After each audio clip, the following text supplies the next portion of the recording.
Antônio Sobral Ribeiro, mais conhecido por Doris, nasceu a 2 de setembro de 1980, sendo filho de Dona Enedina da Conceição Sobral e de seu argentino Ribeiro de Oliveira.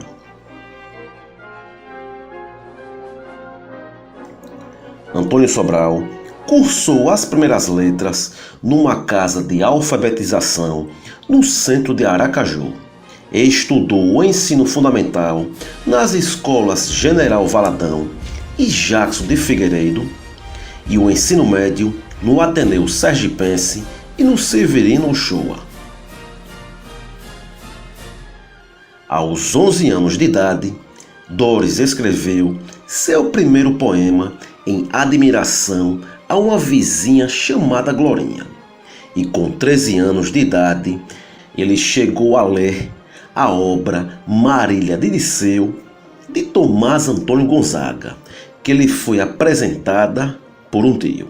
Obra essa que não o agradou, por ser um jovem no princípio da sua adolescência. Porém, alguns anos mais tarde, ele passou a ler alguns clássicos de Júlio Verne, Cândido de Voltaire, do qual se identificou, e como ele já escrevia, passou a se influenciar pelos poemas de Augusto dos Anjos, a literatura russa de Dostoiévski e Gorky, e também por outros autores como Henry Miller e George Orwell.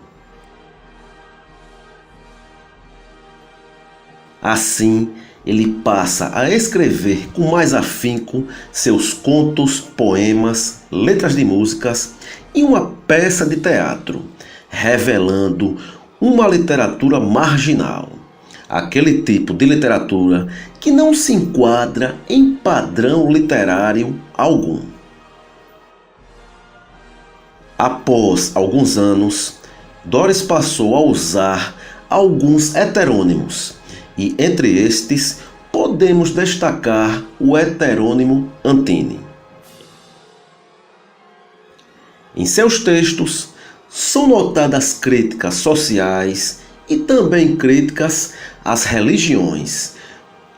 O autor chegou a vender seus contos e poemas em formato de livretos nas ruas de Aracaju e alguns municípios do estado de Sergipe.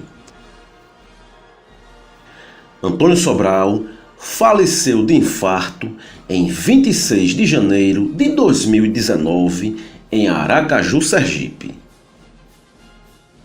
Os seus textos ainda não foram publicados em livros, mas alguns dos seus amigos sentem o desejo de publicá-los futuramente.